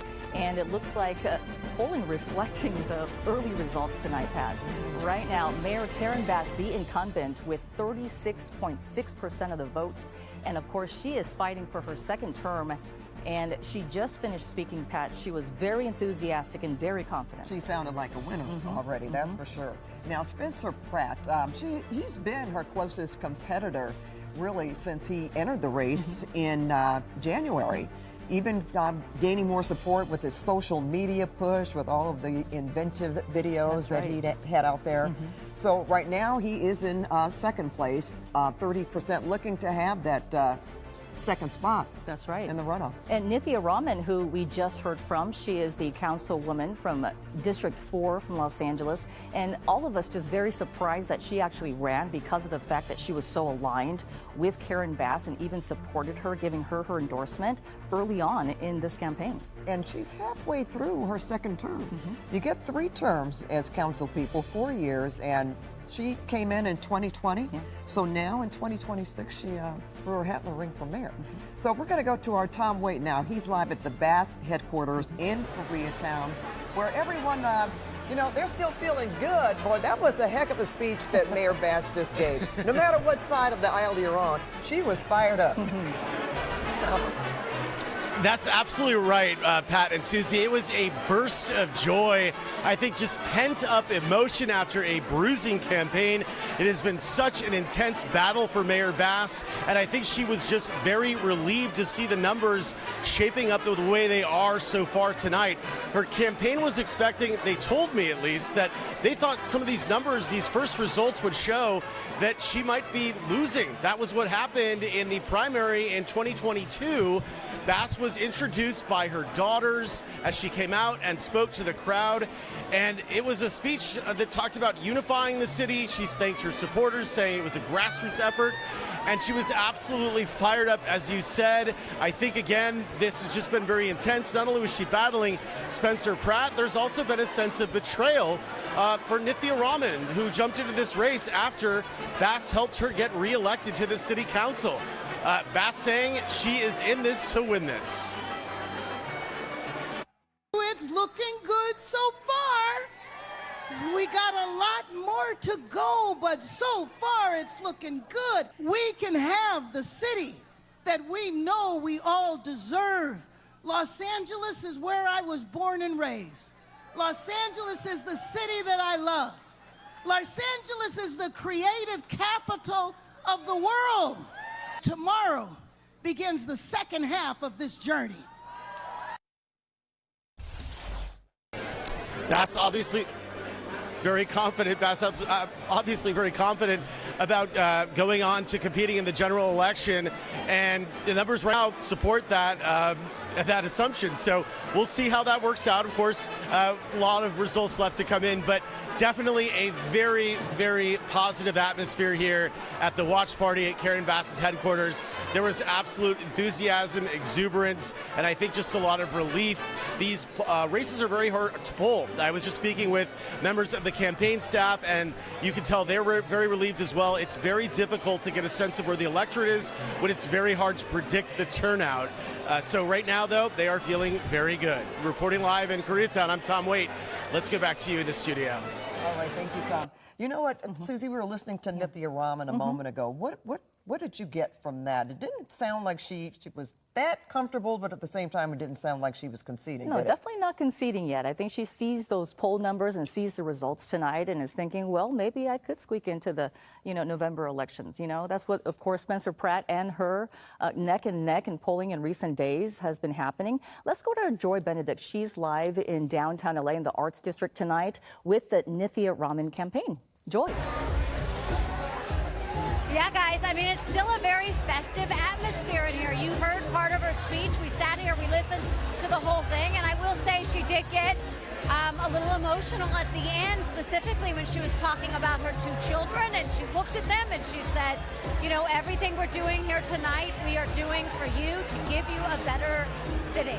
And that is sort of the heartfelt, very heartfelt message that she gave to this crowd. A crowd that is still very energetic. They are still enjoying the evening and enjoying the push that they made. You got to remember that Nithya Raman threw her name in the ring, put her hat in a ring on the very last day to run for mayor after already endorsing current Mayor Bass. but she said, you know what, people need a different option and I'm going to give it to them. And she really ran a grassroots campaign against two very popular and well-known figures here in the city of Los Angeles, one for being on reality TV and the other for, quite frankly, being the mayor. And so when she did this and she came out, a lot of it was just about getting her name out there. And she really made that last-minute push, and the polls showed her coming very close, statistically neck and neck with those two very big candidates, and she's very proud of that push. Now, in her speech, she has not given up. She did not concede. What she did say is, we may not have the answers that we want tonight. We may not have the answers we want in a few nights, but it is not over. A few months ago, this campaign was a long shot. No one knew who I was. I was the last to enter this race. We had no institutional backing. But what we did have was a vision for Los Angeles. That this city should be affordable enough to still be a place of real opportunity, where families are not pushed out, where artists can afford to stay and make their art, a place where working people can build a future. That is the vision that we have for Los Angeles. Now back out here live, that vision that she has for Los Angeles, she certainly wants a chance to fight. She wants a chance to continue. She is currently, obviously, a city council member representing District 4, which is about 250,000 people in the San Fernando Valley, but she wants to be the city's mayor, and she has not given up. And I believe now you guys want me to toss to Hunter Sowards, who is with Spencer Pratt's campaign. So let's hear how that's going over there. We're going to go there in just a few minutes. Right. But right now we want to bring in CBS News Executive Director of Elections and Surveys, Anthony Salvanto. Well, Anthony, things have really picked up since we last spoke to you. What do you think?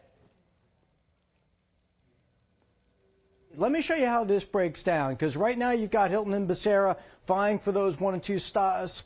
Steyer still in contention. You look at this map where Hilton's doing better in the counties that are in purple. These are more Republican counties. Okay, maybe no big surprise there, but he's doing what he has to do.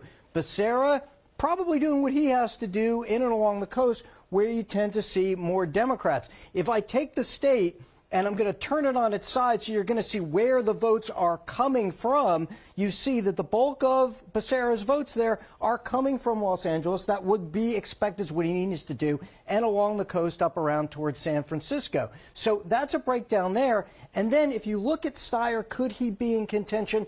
Well, if you look along the coast, and I'll zoom in a little bit, you've got, let's say, Monterey, he's in second place. I go up to Santa Cruz, second place. So there are places where there are heavy concentrations of Democrats where he's doing a little bit better than Hilton. Maybe if that pattern holds, he can start to build or maybe try to catch up. We are, for context, only about halfway home here, only about halfway in. But that's one breakdown of how we're looking at that governor's race, guys.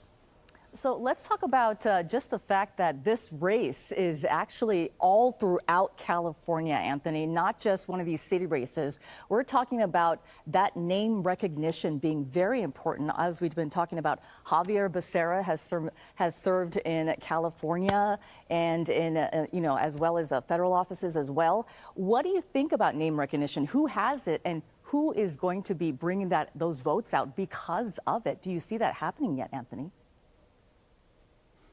So that's a great point, because what we saw when you looked at the voter file coming into this, if I'm still expecting about 8.5 million total ballots, well, there were just under half of them, about 3.6, that had been returned before tonight. So what that means is you've got a lot of votes, and they were very heavily Democratic, that were still to be returned. So that could be part of what we might see as a shift going forward here.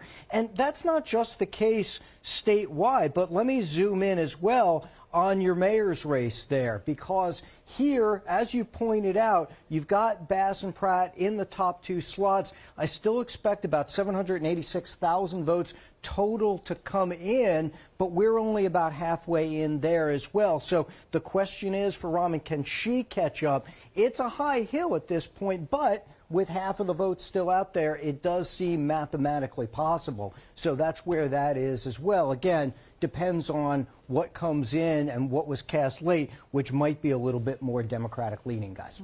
All right, thank you so much, Anthony. And we're getting back to Anthony, of course, as the night wears on. We really appreciate him because we know how late it is back in on the East Coast. Yes, thank you, Anthony. But you know what?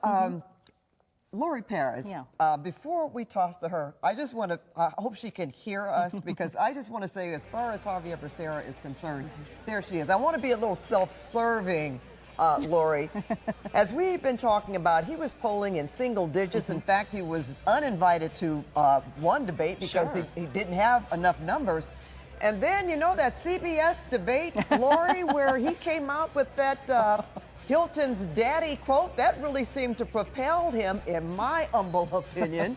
And I think he got more people, you know, he got a lot of attention, in other words. So it seems that it has worked in his favor.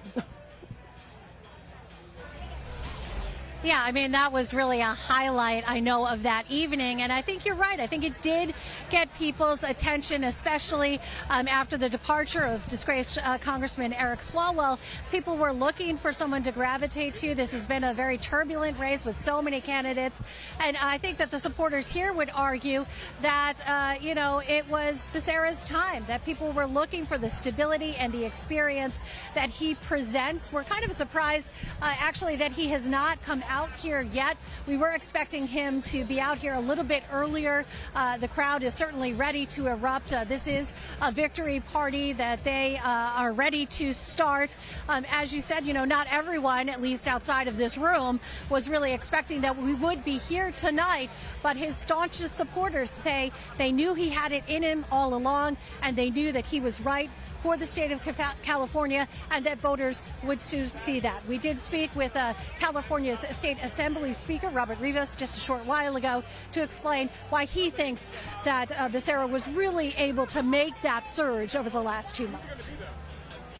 He's the adult in the room. You know, he's the one person who's so grounded and focused, and that's why I think that was so, easy to support Javier. I've known him for years, and I look forward to working with him. And again, I'm with him because he is the most prepared, the most qualified to lead this state moving forward, especially at a time when our economy is stressed and facing enormous pressures, and also when we're under assault by this federal administration, by Donald Trump.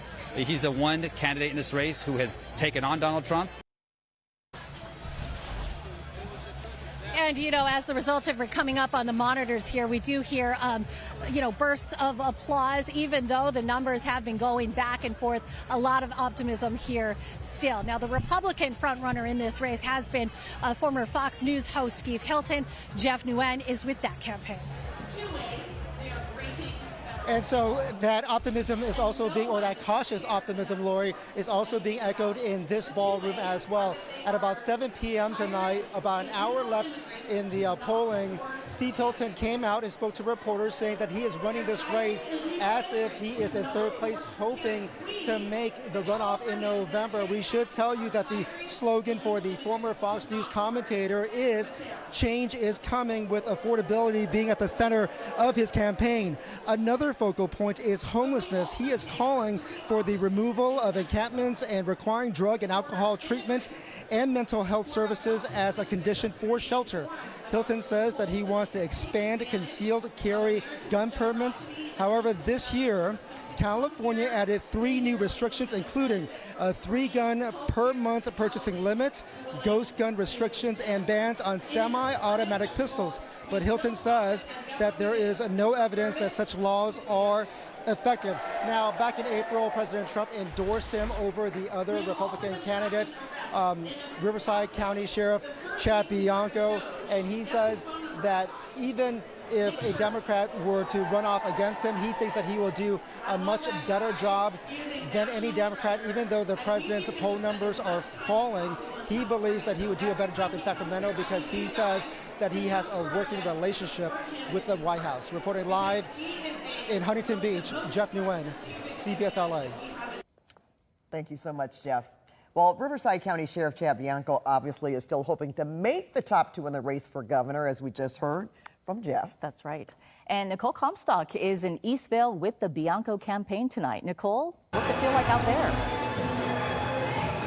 Well, Bianco got emotional tonight when he addressed the crowd here at his watch party in Eastvale, talking about how he sacrificed so much time away from his family to try to become their next governor.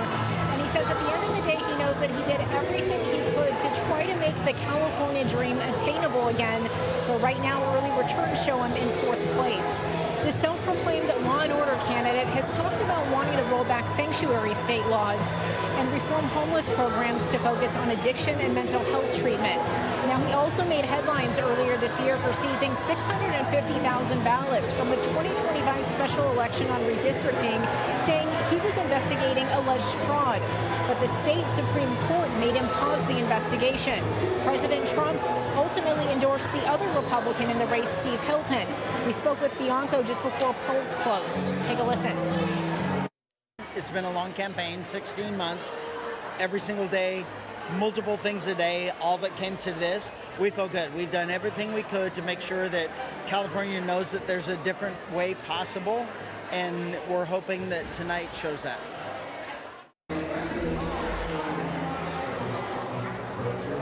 And Bianco says if not governor, he will still be everyone here's sheriff, and he says he will still make a point to make sure that Sacramento hates him and the people love him, because he still wants to continue fighting for those issues that really matter to him. Reporting live in Eastvale, Nicole Comstock, CBS LA. All right, Nicole, thank you very much. I'm Juan Fernandez here, and we are continuing to follow many of the races here tonight. Joining me is Sarah Sadwani, Pomona College professor of political science, and also Roxanne Hogue, LA County Republican Party chair. We're going to be looking at several races here. Let's go to the first one here.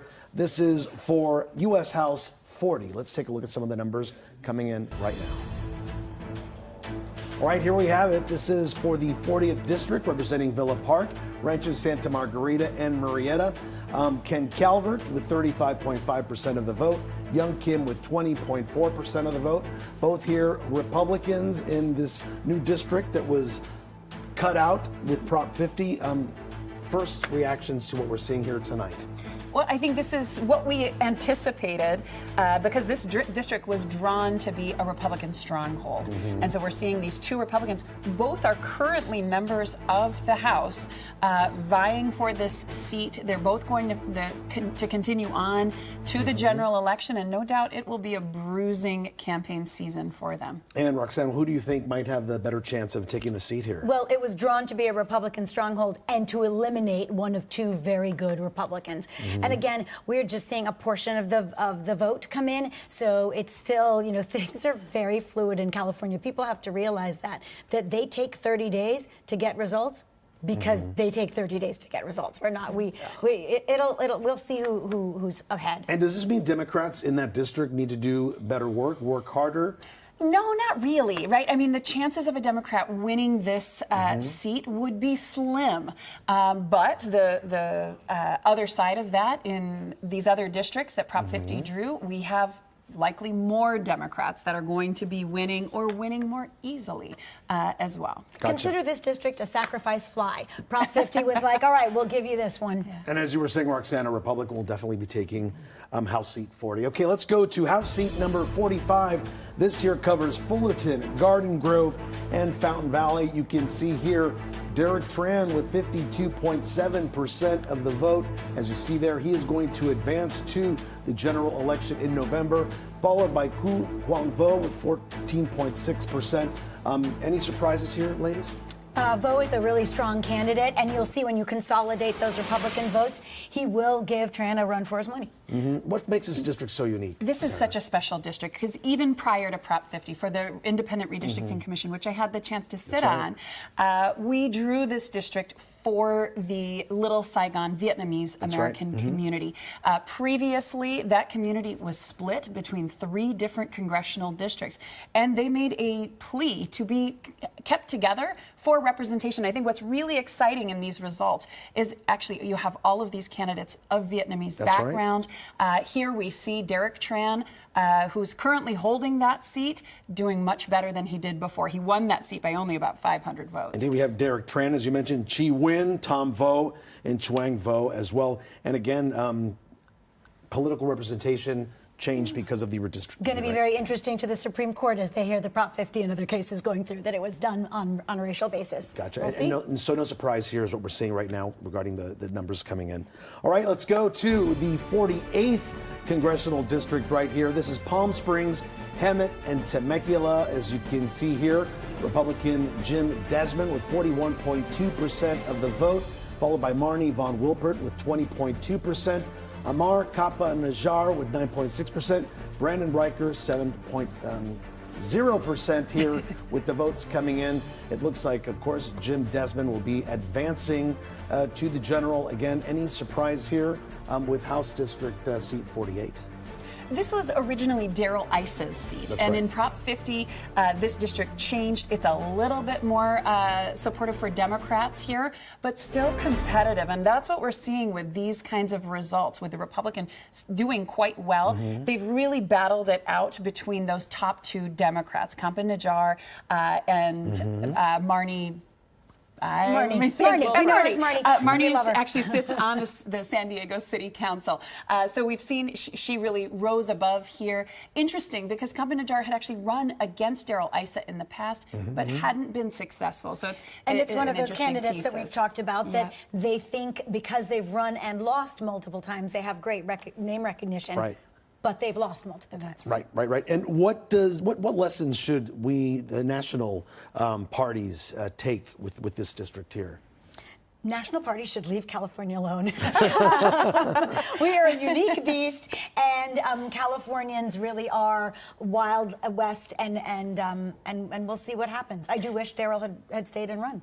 Yeah, but and at the same time, votes have to be earned. No matter who you are, whichever party you are from, you need to go out and knock on doors and actually build a relationship with voters and then represent their interests. And I think that's what we're seeing here in this race. That's a Democrat ought to have won based on Prop 50, and yet still a Republican. So based on what we've seen with 40, 45, and 48, are you expecting any changes by the time we wake up tomorrow morning? Oh, certainly. I mean, everywhere. Actually, for those first two, I think that those will likely hold. Derek Tran has a significant lead there. Ken Calvert, that district has 50% of his former district. That's so right. There's a lot of folks in there who are very accustomed to Ken Calvert, have that relationship with him. He's been in office nearly 30 years.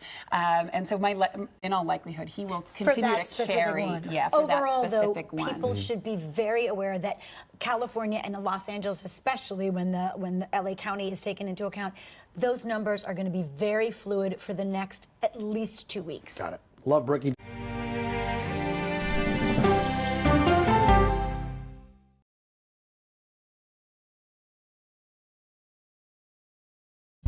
Chilling with the queen, her name is Gail King. Hey! CBS Morning. CBS Morning. CBS Morning. CBS Morning. CBS Morning. CBS Morning. CBS Morning. CBS Mornings on CBS and where else? Paramount Plus. See you at 7. CBS. CBS Mornings. I want a mug. Yeah, good mug. It was almost like being face to face with the devil. 48 hours reports. I fought and fought. 911, what is your emergency? She disappeared off the face of the earth. Stream 48 hours, 24/7. I'm Major Garrett in Washington, inviting you to The Takeout. Politics, policy, people, and pop culture served up weeknights. What's on the menu? Plenty. The day's happenings with curiosity, informality, and humor. It's serious discussion, but we do not take ourselves too seriously. Who is a better speaker, Mike Johnson or you? Oh, come on.